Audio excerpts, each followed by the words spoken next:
Hey folks, Steve here. How you doing?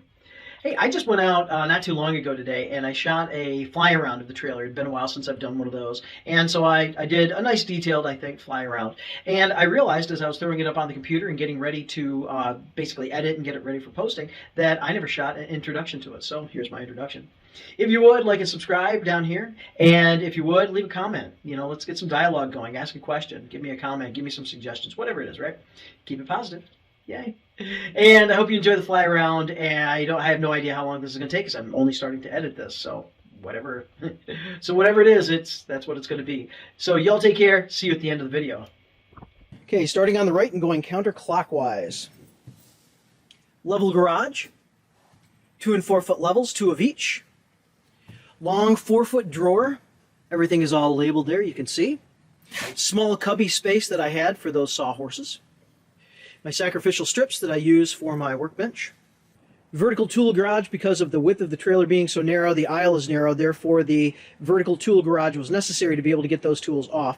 That support actually comes right out. It's one of my very few active restraints where I have to do something in order to get to a tool. Mechanics wrenches, push stick, some grab and go hand tools, brush to clean with, tracks, short and medium track from a track saw, T-squares, and my miter box stand. Extra blades, extra push sticks, the standard bank of measuring tapes. Custom unit here based on the idea of the trailer. I have all things PEX plus PEX tools up there for when I do plumbing if I'm not sweating copper. Large hardware store. Here I have things in relative bulk in my organizers. These are all Milwaukee organizers. There's an organizer behind those extra boxes of screws, and you can see that everything is labeled. I'll simply show you one to show you the organization. Alright, so just to show you organizers that are organized, that's all I'm going to do here just on one. So here you see finish nails, everything that I would drive in with a hammer, as opposed to things that I have for my cordless trim nailers. As long as I do that, I'm not worried about this lid coming off. In order to gain full access, I can simply cantilever that out there, and I can do that with every one of them. Works out just fine. So any drawers or shelves like this that move are based on the passive restraint system. And that passive restraint system is right here, where the drawer itself has to be lifted before it can pull ahead because of this notch. That notch drops behind that piece of hardwood right there. And so just pulling on it forward, that hardwood stops it. Therefore you need to pull up before you can pull this thing out. And that keeps these things from ever opening up. This is what I would refer to as my large tool garage. You can obviously see the radio is there, which is also a charger. I have labeled my Fastener bit kit. That one there is my 360 laser level, and behind there is a red laser level as well, so I have two. Behind all of this, simply drops in plastic. Moving on down drawer bank 3, everything drywall, and you can see there what I've got. Just again, it's a fly around. Next shelf down, I have boxes that I've created for my door and window, picture hanging, and then that Craftsman kit in there is for everything that I have for like cabinetry and hanging cabinetry. And the rest of these drawers, I have them all labeled in drawer bank 3, hardware store, secondary hardware store, you can see everything there, some safety glasses and gloves, shims and tape, caulks and glues and spackles. It's cold outside, so all of that is actually inside right now. And then all my miscellaneous things and some bolt nails for nailers. Here's that hardware system that I've mentioned in a lot of videos, where I have all those little pieces of hardware in these 50-cent jars I've picked up online. And it's just a little bit of everything. I've been very happy with this. All kinds of different washers, various nuts, and then screws of colors, and then looks like some machining bolts all the way down through. This has been very helpful to have little amounts of lots of different things. Really on a job site, it prevents me from having to leave and go to the hardware store. Moving around the corner, I have a narrow shelf. I call it a viewtainer shelf, but I do not have any viewtainers. And so I took advantage of this end cabinet and created a secondary cabinet. And you can see that it's all labeled.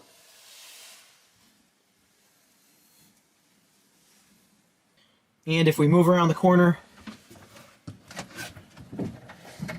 greeted with a secondary or tertiary hardware system. So everything you see there would be from a number 4 up to maybe a number 10, various sizes, the main sizes of basically self-drilling. Down here I have wood screws, again probably going from a number 6 up to a 10 or a 12. A little bit of overflow of the wood screws, and then it goes into construction screws. Down here would be basically some sheet metal, some smaller wood screws that I have in boxes I haven't put in jars yet. Specialty nails and things like that. Here's my overflow. This is my deep storage because I have a very small trailer. I don't have a lot of room for deep storage. Various nails and furniture parts and all of that. And then chemicals. Moving from the hardware store, I have a few extension cords, a little bit of extra air hose. There's a blower that I'm very fond of. I use that on a lot of job sites for cleanup. Have a 2-foot step down there. Another what I call butainer shelf, just those narrow shelves, and I have a lot of chemicals up here. This shelf I built especially for that box. That box is my grab-and-go plumbing box, so whether it's new installation or repair, I go into that box. This shelf is reinforced with those L brackets. You can see that other L bracket there, because this box goes probably 30-40 pounds. Lots of wrenches in the lower part, and then a lot of smaller hand tools and materials in the upper part. Below that, I have 3 of those plastic sawhorses. On that huge S-hook, I have hanging, that is my electrical belt, my electrical rig. On this hanging organizer, I have my carpentry belt. Back behind there, you can see the extra leg material supports for my miter stand. I've taken advantage of the nose of the cabinet, and I've put in some of the hangers so I can store some really hard to store things. I have a black safety kit up there, first aid, and then I have 2 spider kits. They do different things. Standard hole saw kit, a little bit of extra wire and such. A few buckets that I keep, and also a couple of orange cones. While I'm using air less and less, I'm not ever going to remove it from any trailer that I build. It's just too handy. So I have 150 feet of air hose on that reel that will reel out of that hole in the bottom of the trailer, just like the electrical does. And then I pigtail from there to my onboard compressor, and that compressor stays on board all the time. Here's how I power my trailer. I have a 100-foot, 10-3, 20-amp extension cord that I can roll out and plug into shore power, and then I pigtail that into the trailer. You see the pigtail right there. I can shut the trailer up and lock it and still leave it plugged in, again, because it goes out of the hole in the bottom of that floor as opposed to going out of a door. So I can shut and lock and keep this thing plugged in. This is what Ron would call Drawer Bank 1, and it's just a smaller version of Drawer Bank 2, and Drawer Bank 1 simply accommodates the cavity for the compressor or anything else you care to store down there. Everything is labeled. I'm not going to open these drawers again. It's just a fly around, but you can see that I have labeling, and so I can find everything, and the labeling's fairly up to date.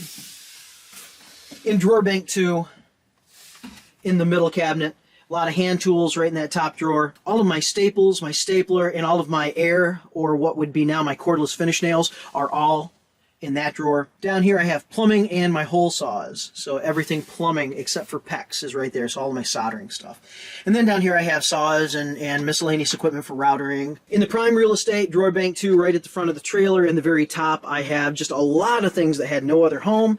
And so it's not necessarily my go-to, but it is important things that I want to be able to find, like stud finders and such like that. Here I have just a lot more hand tools that I would load up my tool belt with, just the odd things. Here I have basically everything electrical as far as supplies. I'll open that quickly just to show you. So while it's not necessarily picked up, you can see that I have all kinds of wire nuts and crimps, staples, electrical tape, multimeter, and pigtails, and a few other things like that. Last drawer down, everything drill bit related. On the end of the trailer, again, I built a butainer shelf, and here's where I have a lot of cleaning supplies, a little bit more first aid, a little bit of water, and then down here is my big drawer. This is a 6-foot-long drawer, and it has shovels and a stone rake, and you can see the labels there. Right beside it is my 6-foot level. I must have that on a job site at the moment. I do have air on the back of my trailer, so that actually goes back to the compressor. That's a nice feature. And here is my electrical where I can turn the lights on and off for the trailer, and as long as I'm plugged into shore power, that outlet is always hot and has become very, very handy to have that outlet right there. My ears don't hold pencils, so I wear hats, and those hats are what I hold my pencils with. A surprising benefit to this design is this countertop, and I wish I had more countertop space, but I've been very happy with this countertop. And right beside or right against this countertop is another butainer shelf where I have all kinds of materials, pencils, markers, tablets, glasses, of course, magnets that have all kinds of things, and nothing falls off these magnets. They're incredibly strong. What do I have here? Tweezers, lots of different markers, safety glasses. Typically I have glues up top there, but because it's cold, most of my glues are out of here, and batteries. And then these tools are on magnets. They do not fall off. They are more grab and go around the trailer type tools. I do not necessarily grab those and go into a job site. They're already loaded in a tool belt of some sort. Here is my charging station. I have 3 fast chargers and 2 regular standard chargers, I guess. Around the corner, continues the charging station, so that double charger there is plugged in. And if I have any batteries that are already charged, they would probably store there unless they go onto a tool. Up here I have an electrical stapler. It's cordless by DeWalt, and there's some of the staples up there. Do not have any other place for this tool, so that's where it lives. Otherwise, I just have just a little bit of miscellaneous right there, but not too bad. Up top, I have some electrical fishing devices just to grab. And then I don't really have any other place for it, so for my belt sander, I have all of my various belts just kind of tucked up in there, and they don't move anywhere. Also up here I have a bilge pump for when I do toilets. That is really helpful for getting the water out of the bowl or the tank, and of course I try and make sure it's as clean of water as possible. You see hanging from the rafters all kinds of different clamps. Any clamps that I have are hanging from the rafters because I just don't have any space to put them otherwise. Up on the ceiling I have another example of active restraint. Here is my long track for my track saw, and it is held in by those ratchet clamps.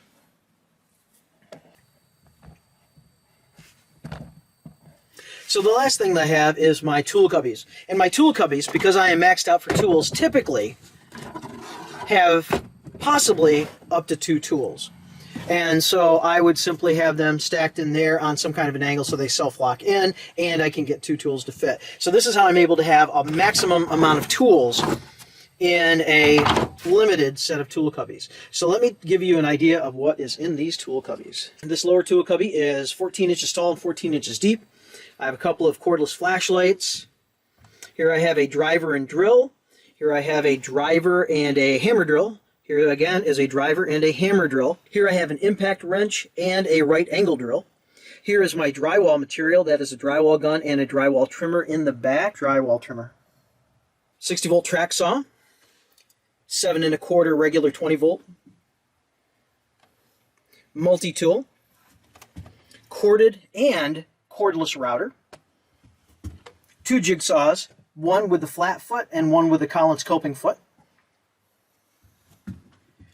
60 volt flex grinder, some reference material. I had nowhere else to go with. Here is my 23 gauge cordless pin nailer, 18 gauge brad nailer, 16 gauge trim nailer, and one of my few air tools that I have still on board, which is an 18 gauge stapler, which is an air tool. On the top, these tool cubbies are now 20 inches deep and I think maybe 16, 17 inches tall. I do still have an air roofing gun and an air palm nailer. Otherwise, that back there is my cordless 21 degree framing gun. One of my rare corded tools, that is a corded Makita 4x24 belt sander. Very, very happy with that. Down here, I would have 2 sanders side by side. You see the orbital, but my palm sander actually is out on a job site. And back in there, I have disc sandpaper and cut sheet sandpaper. Cordless mid-size vacuum. Corded Ryobi that I only use for masonry. 6.5 inch cordless circular. In some of the tool cubbies, I've actually taken advantage of magnets for extra parts. Reciprocating saw, 60 volt rafter saw, 20 volt power plane, extra parts. 1 inch SDS rotary hammer. Behind it is a 60 volt mixing drill. And then this is my whole hog. It's that joist drill that's 60 volt. Hey folks, if you would like and subscribe. Thank you very much for sticking with me through this kind of somewhat detailed fly around. And I've updated the trailer. Every once in a while I'll change this, I'll change that. So I'm glad you stuck with me and checked out what it is right now. The stats on the trailer are that this is a 6x10 by 6 feet high, I think. So it's a small trailer, and I fit in it just fine because I'm a hobbit, but it is small. Otherwise, it's a single axle with a 5,000-pound axle on it, and so I'm very happy for that. So the weight here is not a big deal. How much does this weigh? I think it weighs around 4,000 pounds right now, gross, with everything. I tow it with a 2018 GMC Canyon Denali series, and that series can tow up to 7,000 pounds, so I have no problem with this. I don't care what the build-out is. I can say that I honestly appreciate build-outs because of the level of organization and the fact that you can find stuff. You can take it with you. You can make sure that you have even those odd tools on jobs when you don't think you're going to need it, and all of a sudden, bang, you need it. I have it. For the most part. And so I can't say enough about any method of build out and organization. I just happen to have done it in a trailer because this is what I landed on when I started looking around. Had I looked on transit builds or truck builds or whatever, I probably would have done that. It's just I landed on this first. It doesn't matter which one you like. They all work just fine. All right. Hey, you all take care. Have a wonderful time.